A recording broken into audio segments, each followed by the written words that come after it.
Yeah, I think that's the case. I mean, I think even if they get to Sunday and they haven't reached a deal yet, they will probably continue talks after that, again, because neither side wants to be the one to be seen to be walking away from the table. But I think the reason that that Sunday deadline was set is because Boris Johnson was hoping that at today's summit of EU prime ministers and presidents that's ongoing here in Brussels, that they would panic and that they would change their mandate red lines in order to meet his demands. That very clearly hasn't happened.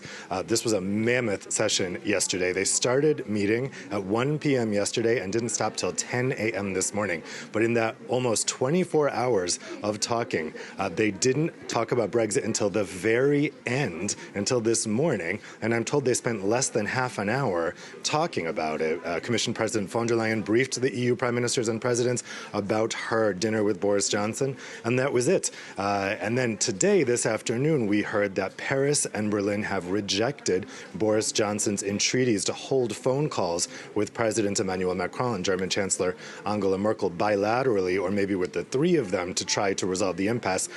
Paris and Berlin telling him very clearly, no, the Commission is who conducts trade negotiations on behalf of the EU, not Berlin and not Paris.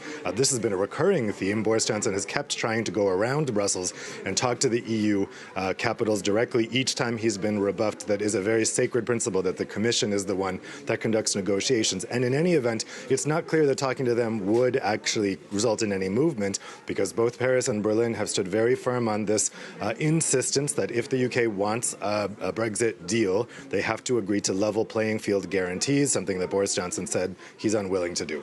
So, Dave, what are the EU's contingency plans? Well, yeah, I mean, the assumption here in Brussels is now that we are heading to no deal. And yesterday, the European Commission published its contingency plans for no deal. That's something that national capitals have been asking the Commission to do for a long time, for many weeks. But the Commission has resisted until now because they were afraid the signal that that would send, that it would look like they were done with talks. So the fact that they published those yesterday morning means a lot. It means that the Commission now also thinks that we are more likely to end up in a no deal than a deal. They said so much today. So the contingency plans that have been published, there's 4 so far. They're very specific. They're about transport. They're about goods. They're about making sure planes can still take off, because that's a question, whether that can still happen on January 1st in a no-deal scenario.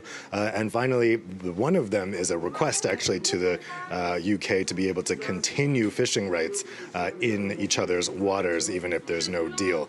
So those contingency plans now being looked at as a sign that both sides now openly say, really, that we are heading for no deal in 20 days. Dave Keating reporting there from Brussels. Thank you.